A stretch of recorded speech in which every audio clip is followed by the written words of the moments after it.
Nakaisip ka ba ng isang islang biyayang dagat ay iyong matitikman?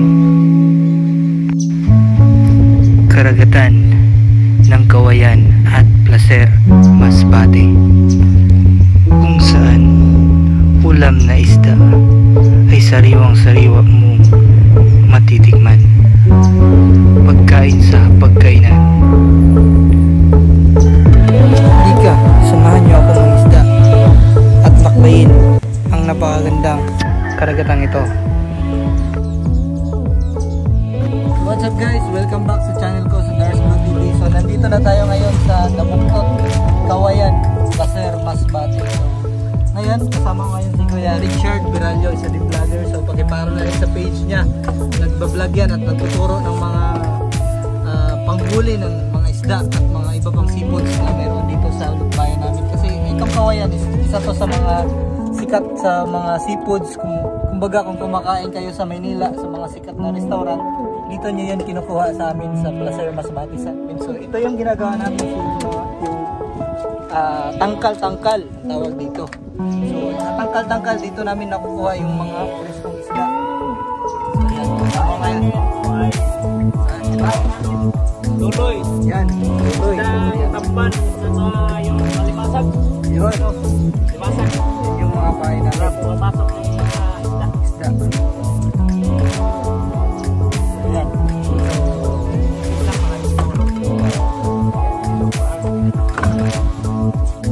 Ayan, napakaganda ng dagat ngayon sa amin. Ayan. Ayan na nga sa baba. Ayan ang nakuha namin. Ayan. Mga presko yan. Napakasarap kainin yan kasi sariwang sariwa galing dagat. So dito yan sa amin sa Kawayan. So ayan. Yun yung isla ng sa nakikita nyo, isla ng ano yan pare kay? Kawayan. Kawayan. Ayan, pero Kawayan. kami po ay Placer, Masbate. Placer, Masbate. Ang aming tinirahan na Buktot. Nabuktot. So yun sa isla. Kami sa Placer, Masbate. Sa Placer. So dito kinukuha yun yung mga sariwang isda na kinakain ninyo sa inyong mga restaurant.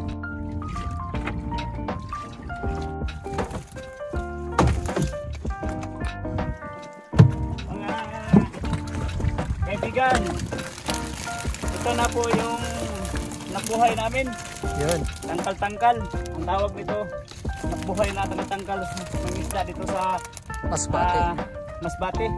Ang aming pong lungsod ay Placer. Yun. Nandito kami ngayon sa isla ng Nabuktot. Nabuktot. Lapit lang ang aming pangulian ng isda kasi medyo malapit ng habagat. Yun. At ito po yun. Salamat sa Diyos. Medyo Maraming ang huli ngayon. Yun. At kasama ko rin po pala si isang Dars po. Blue TV. So, ayan. Sana po ay suportahan nyo siya para marami pa rin po tayong mapanood. Yun. Mapanood. Hindi nakapanood ito paano ginagawa. Paano manghuli. Yun. Ito na po yun. So, share nyo lang guys itong video namin para mas marami pang makapanood at marami tayong mga videos pa na gagawin.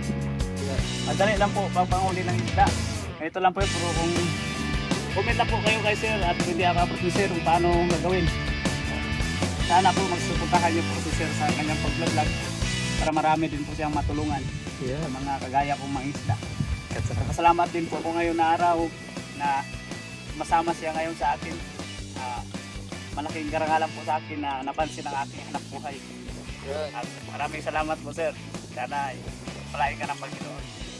Sa aking pinagdoonan, daming hanap buhay na mga isda. At kami, ito na po. Ito yung aming palatandaan sa panghuli ng isda.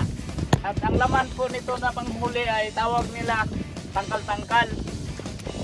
Kasi para siyang tangkal po, nilagyan lang namin ng pae na tamban. At ito po yung paano paghila sa umpisa. Panoorin nyo lang po kung hindi pa nakaranas nito at hindi pa nakapanood na hanap buhay. Ito po yun.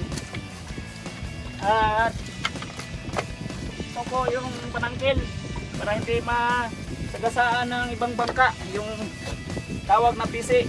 Kasi pag hindi nilagyan ito, ay marami pong magka-problema, masagabal na katulad kong mga isda na yung iba kasi hindi nag-isip sa ibang mga isda. Pero para sa akin naman, tulad sa akin na mga isda, kailangan talaga to para hindi sila masagabal sa kanilang mga daanan. Ito po. At ito, ilahin ko na.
Yun.